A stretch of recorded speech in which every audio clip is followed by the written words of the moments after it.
6 Newark police officers are now on administrative duty following the deadly shootings of 2 suspects. Police Safety Director Anthony Ambrose says the officers are being reassigned while the prosecutor's office investigates the shooting. This all happened early Friday morning on North 7th Street. Few details have been released, except that officers returned fire after they were shot at. 2 people died and a 3rd person was arrested. Hurricane Matthew could bring catastrophic damage to the Caribbean islands before threatening the U.S. The dangerous storm is already flooding streets in Jamaica. It's packing sustained winds near 130 miles an hour, and some areas could get 40 inches of rain. Matthew stretches over hundreds of miles. Mark Streisman is in Kingston, Jamaica, where residents are bracing for the Category 4 hurricane. Mark, good morning. Good morning. Right now, we're between bands of rain as Matthew churns between Jamaica and Haiti to the east with millions of people in his projected path. It started raining here in Kingston yesterday afternoon, and forecasters say there's a lot more to come. Relentless downpours triggered floods as Hurricane Matthew hit Jamaica on Sunday. In Kingston, rushing water covered streets and stranded cars. Drivers braved knee-deep water, pushing vehicles down the road. Off the western coast of the island near the city of Negril, a water spout was spotted over the ocean ahead of the storm. Officials issued an evacuation order throughout the island. All the models show that Jamaica will be within the 90% effect band of the storm. In Haiti, the slow-moving storm is expected to dump between 15 and 25 inches of rain. The government has opened roughly 1,300 emergency shelters that can hold up to 340,000 people. Matthew will make its way toward Cuba with hurricane conditions early tomorrow. The U.S. has already evacuated about 700 family members from the U.S. naval base in Guantanamo Bay.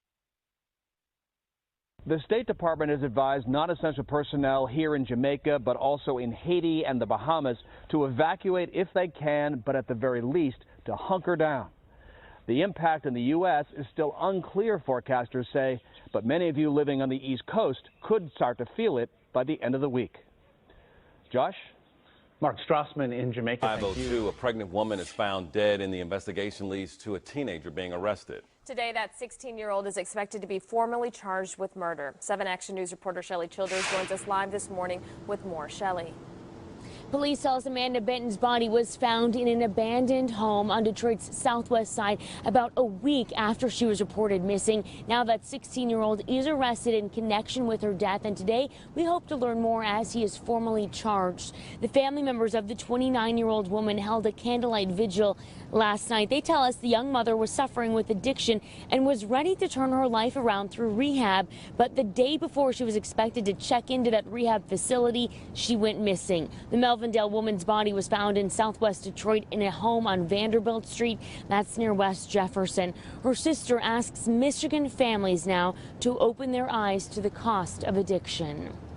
Everyone suffering from some kind of addiction, alcohol, gambling, anything, or has a family member that is struggling. It's a demon. Again, that 16-year-old is expected to be charged later today. 7 Action News will be there for that and bring you that new information. We'll also find out if he will be charged as an adult, where he could face a stiffer punishment if convicted. Reporting live, Shelley Childers, 7 Action News. Next to a new arrest in an alleged murder-for-hire plot in Florida. The suspect in court today facing a murder charge for her role in the shooting of a Florida State professor. ABC's Marcy Gonzalez with what police are saying tonight. Tonight, this woman behind bars charged with first-degree murder, accused in connection to the killing of a prominent law professor at Florida State University. Dan Markell was shot to death in the garage of his Tallahassee home in 2014. The murder coming after his marriage to Wendy Adelson unraveled. The working theory of the case is that the reason for this homicide was due to the bitter divorce that was ongoing. Investigators' leading theory, Adelson's family was upset over the divorce and hired 2 hitmen. The accused hitmen pleading not guilty. Adelson's relatives have not been charged and deny any connection. Even my family, who felt like I had been mistreated, would never do something like this. Never. But police allege that Catherine Magbanua, arrested Saturday, is the link between the Adelson family and the alleged hitmen. Investigators claiming in this affidavit that she had past romantic relationships with one of the accused hitmen, as well as Adelson's brother, Charlie. The family telling ABC News Magbanua was an employee. Police also claim the accused hitman's first call after the murder was to Magbanua. Her attorney telling us she has no prior convictions and their priority is getting her out on bond. While tonight, police aren't saying whether there could still be more arrests.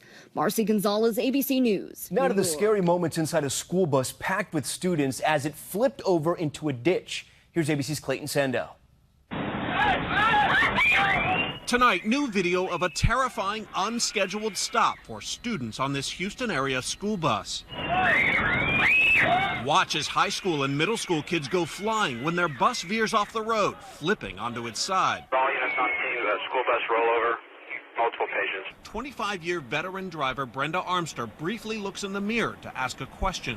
Anybody get out here? In that split-second distraction, the school district says Armster failed to see a truck stop just ahead, making a left turn. Hey, you okay? The bus started just gliding through the road. 11 of the 52 students on board were injured. We have someone injured right here. Once again, raising the issue of why more school buses don't have seatbelts. Currently, only 6 states require them. In this rollover crash, simulated by one of the largest providers of school bus seatbelts, kids not buckled in go airborne. Seatbelts save lives, and 3-point belts should be on every school bus. And Tom, federal safety officials have called for seatbelts to be installed in all school buses, but doing that will cost school districts anywhere from $7,000 to $11,000 for each bus. Tom? Hurricane Matthew closing in. Jamaica and Haiti are in the path of the Category 4 storm right now, which is bringing in powerful sustained winds of around 145 miles per hour. And the U.S. military is taking no chances, flying about 700 family members out of its base at Guantanamo Bay, Cuba. And this is an image of a water spout spinning off Jamaica. Conditions there and in Haiti will only be getting worse through the day. AccuWeather's Paul Williams has more on that. Good morning, Paul. Good morning, Diane, Ryan. Let's take a look at our forecasting models to project what's happening or expected to happen with Matthew. Tuesday morning, we're looking for the center of the storm between Jamaica, Hispaniola, and it's going to continue to travel towards the north, staying very strong with very wide swells and the influence of all that heavy rain shower activity and very gusty winds. 6 o'clock Wednesday, expected to park itself just to the southeast of Florida. Keep in mind, we're expecting all of next week for it to impact possibly the entire East Coast with rough surf, strong rip currents, and large swells from Newport, Atlantic City, possibly as far south as Jacksonville. Now remember, it's going to start off as a Category 4 when it crosses by Hispaniola, downgraded to a Category 3, possibly a Category 2 next to Florida. Diane, Ryan?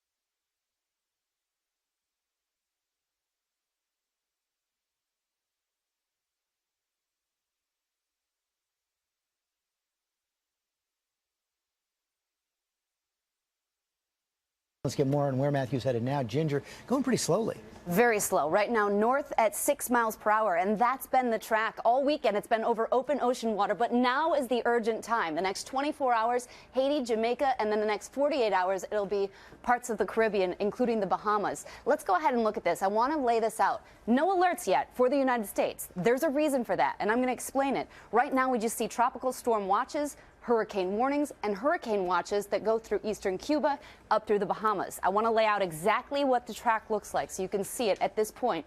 The National Hurricane Center takes it Wednesday into the southeastern Bahamas, Thursday, central Bahamas, and then by Friday, so we're talking almost a week away yet, as it parallels the United States, we went ahead and put this on here so you can see it kind of thread through the islands. This is not good because it won't hit the friction of the land, and it'll have plenty of energy, a lot of that hot water, to go toward us. Now, this is the one that's going to save us. This is the front that's going to push and eventually, hopefully, keep it away from, or at least very minimal impact for us. But again, it's Outer Banks by Sunday. That's what I'm looking for. Yeah, but we're thinking about all those on the islands. Absolutely. Yes. That's the imminent threat. That's right.